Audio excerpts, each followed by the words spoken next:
கூட்டணியே நமக்கு வேண்டாம், நமக்கு தான் மக்கள் பலம் இருக்குல்ல.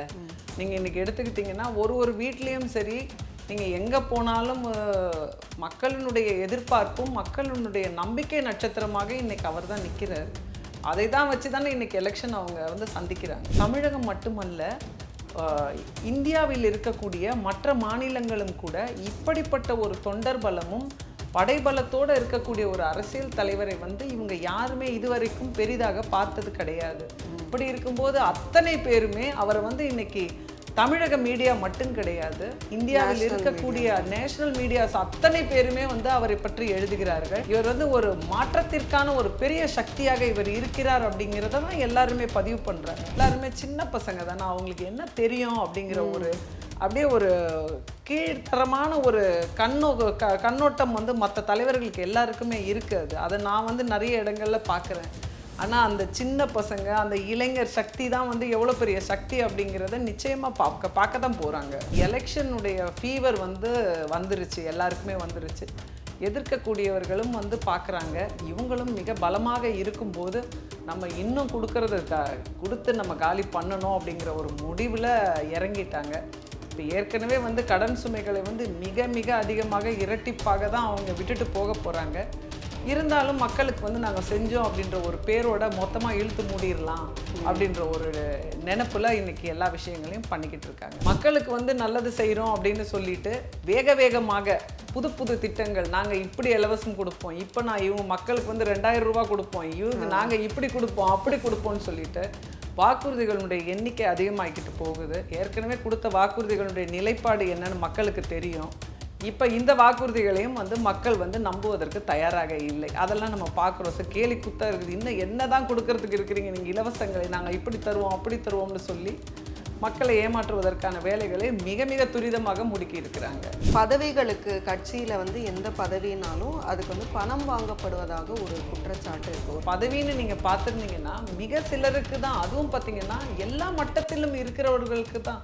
இவங்க சொல்கிறபடி பார்த்தா பெரிய தொழிலதிபர்கள் எல்லாம் ஆளுக்கு 10 லட்ச ரூபா கொடுத்துட்டு போய் உள்ளே வந்து உட்கார்ந்துருக்க முடியும்ல நினச்சா. இவங்க சொல்கிறபடி பார்த்தா அது கிடையாது.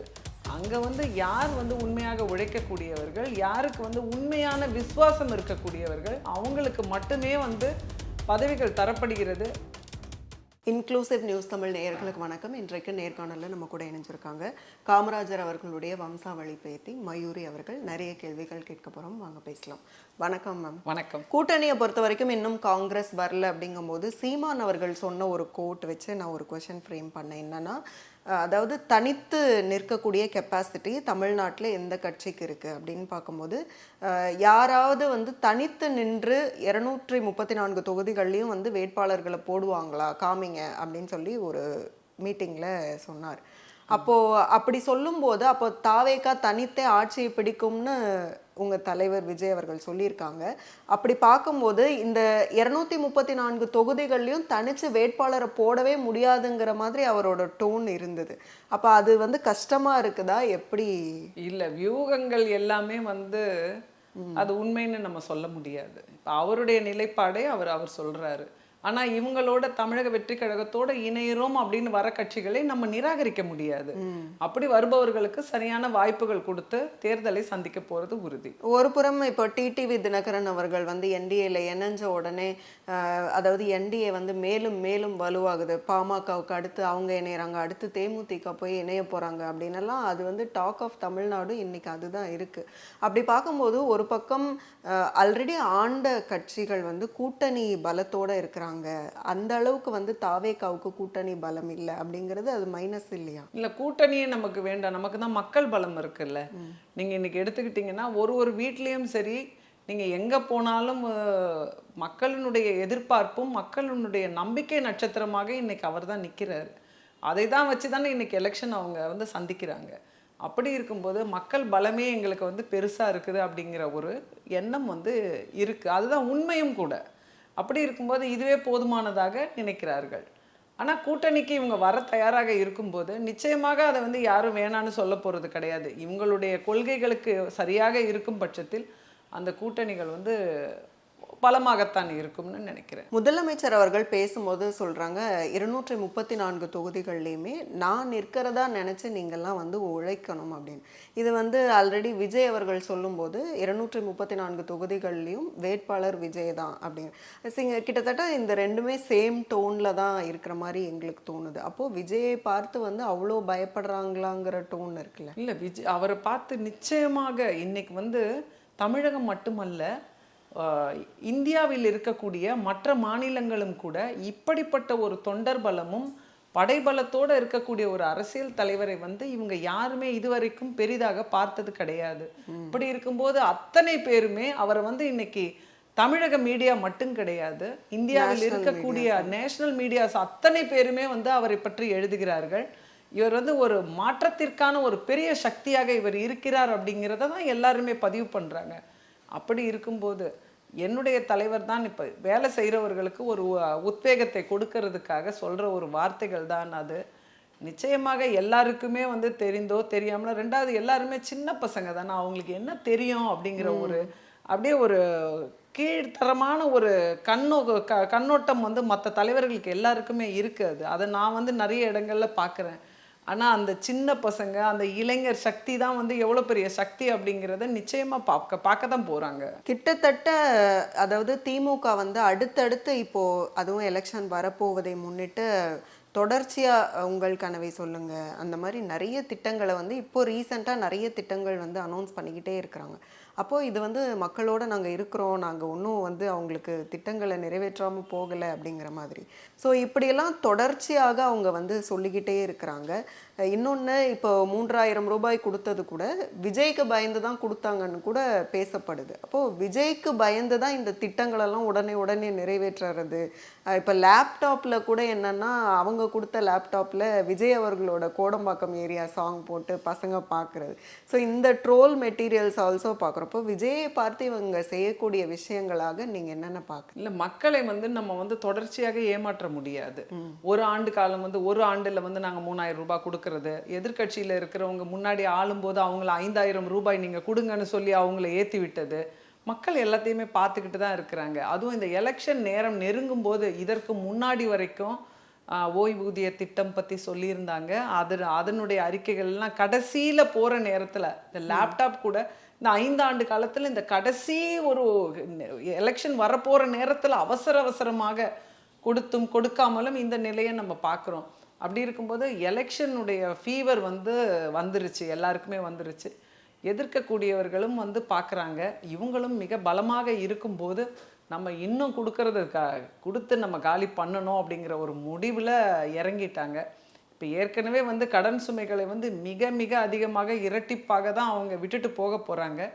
இருந்தாலும் மக்களுக்கு வந்து நாங்கள் செஞ்சோம் அப்படின்ற ஒரு பேரோட மொத்தமாக இழுத்து மூடிடலாம் அப்படின்ற ஒரு நினைப்புல இன்னைக்கு எல்லா விஷயங்களையும் பண்ணிக்கிட்டு இருக்காங்க. மக்கள் ஆனால் பார்க்குறாங்க, இத்தனை நாள் எங்கே போனீங்க, இத்தனை நாள் என்ன பண்ணீங்க அப்படின்னு கேட்க தான் செய்கிறாங்க. அதற்கான நல்ல தீர்வே மக்கள் கொடுப்பார்கள். இன்னும் வந்து விஜய் அவர்களை பார்த்து பயந்து மற்ற கட்சிகள் அதிமுக ஆகட்டும் திமுக ஆகட்டும் செய்யக்கூடிய விஷயங்களாக இன்னும் என்னென்ன பார்க்குறீங்க? மக்களுக்கு வந்து நல்லது செய்கிறோம் அப்படின்னு சொல்லிட்டு வேகமாக புது திட்டங்கள், நாங்கள் இப்படி இலவசம் கொடுப்போம், இப்போ நான் இவங்க மக்களுக்கு வந்து 2000 ரூபாய் கொடுப்போம், இவங்க நாங்கள் இப்படி கொடுப்போம் அப்படி கொடுப்போம்னு சொல்லிட்டு வாக்குறுதிகளுடைய எண்ணிக்கை அதிகமாகிக்கிட்டு போகுது. ஏற்கனவே கொடுத்த வாக்குறுதிகளுடைய நிலைப்பாடு என்னன்னு மக்களுக்கு தெரியும்.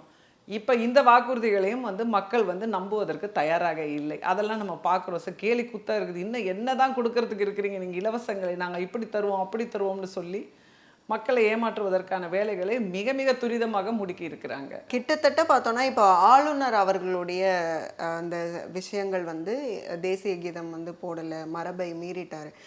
டிஎம்கேவோட டோன் எப்படின்னா எப்போவுமே ஆளுநர் எதிர்ப்பு அப்படின்னு தான் தமிழகத்தில் இருக்குது. ஏன்னா ஆளுநர் வந்து பிஜேபியோட கைப்பாவையாக செயல்படுகிறார் அப்போ அப்படின்னு அவங்க சொல்லுவாங்க.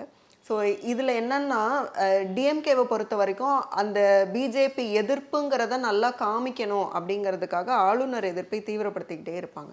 அப்போது ஆளுநர் வந்து தேவையில்லை அப்படிங்கிற மாதிரியான டோனும் இருக்குது. டிவிகேவோட ஸ்டாண்ட் வந்து கவர்னரை பொறுத்த வரைக்கும் என்ன? அவங்க வந்து ஆளும் கட்சியில் இருக்கிறாங்க, அவரோட அவங்க நினச்சா சேருவாங்க, நினச்சா அவரை தள்ளி வச்சு பேசுவாங்க, அதெல்லாம் நடந்துக்கிட்டு இருக்குது. அண்ணன் அவர்கள் ஆளும் கட்சியாக அமரும் போது அவங்கள வந்து எப்படி ட்ரீட் பண்ணணுமோ, உரிய மரியாதை அவங்களுக்கு எப்படி கொடுக்கணுமோ அதை நிச்சயமாக கொடுப்பார்கள். அடுத்ததா இன்னும் 2 முக்கியமான விமர்சனங்கள், இதை நான் கேட்டே ஆகணும். அதாவது பதவிகளுக்கு கட்சியில வந்து எந்த பதவினாலும் அதுக்கு வந்து பணம் வாங்கப்படுவதாக ஒரு குற்றச்சாட்டு இருக்கு. ஒரு 10 லட்சம் கொடுத்தா ஒரு பதவி கொடுக்குறாங்கங்கிற மாதிரி. ஸோ இதுவும் வந்து ஒரு நரேட்டிவை செட் பண்ணி போகக்கூடிய விஷயமா, இல்லை உண்மையாவே இப்படி தான் நடக்குதா அப்படின்னு டிவிகே ஸ்போர்ட்ஸ் நிச்சயமாக அது மிக மிக தவறான ஒரு விஷயம். வந்து எப்படி அதை பரப்புறாங்கன்னு தெரியாது. இதுவரைக்கும் வந்து தமிழக வெற்றி கழகம் தொடங்கப்பட்டு 2 ஆண்டு காலத்துல எத்தனையோ பேர் வந்து கட்சியில இணைஞ்சிருக்காங்க. இன்னும் நிறைய பேர் வந்து நாங்க கட்சிக்குள்ள வரோம் அப்படின்ட்டு தயாரா இருக்கிறாங்க.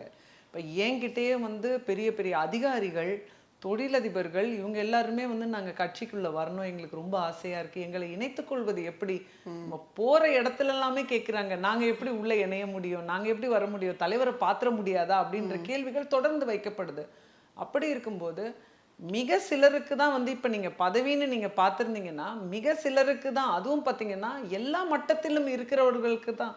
இவங்க சொல்றபடி பார்த்தா பெரிய தொழிலதிபர்கள் எல்லாம் ஆளுக்கு 10 லட்ச ரூபா கொடுத்துட்டு போற உள்ள வந்து உட்கார்ந்துருக்க முடியும்ல நினைச்சா. இவங்க சொல்றபடி பார்த்தா அது கிடையவே கிடையாது.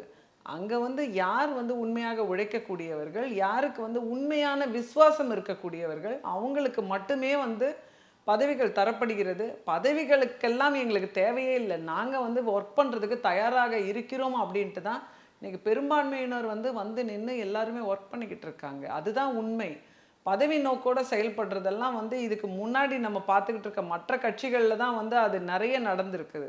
காசை கொடுத்து பதவியை வாங்குறது, எவ்வளோ உள்ள வருவாங்க, வந்த உடனே வந்து பல லட்சங்களை எடுத்து கொடுப்பாங்க, இதெல்லாம் நம்ம பார்த்துருக்குறோம். அது மேலெல்லாம் நிறைய கரப்ஷன் ஆதாரத்தோடய நிரூபிச்சிருக்காங்க.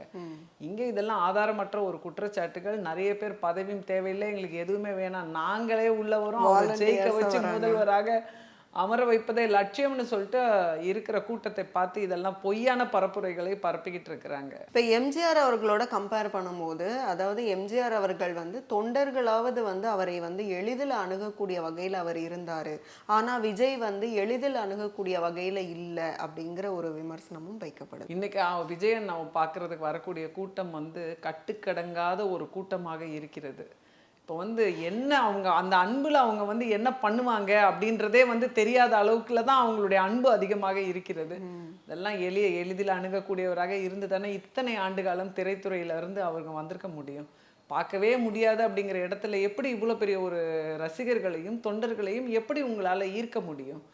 அதெல்லாம் பொய்யான ஒரு பேச்சு. தேவைப்படுற நேரத்தில் கண்டிப்பாக ரசிகர்களுடைய வீட்டுக்கோ அவங்களுடைய நிகழ்ச்சிகளுக்கோ எல்லாத்துக்குமே கலந்து கொண்ட ஒரு தலைவர் தானே 20 ஆண்டு காலங்களில் நற்பணி மன்றங்கள் மூலமாக எத்தனையோ இடங்களுக்கு போய் தான் சேர்ந்திருக்கிறாரு.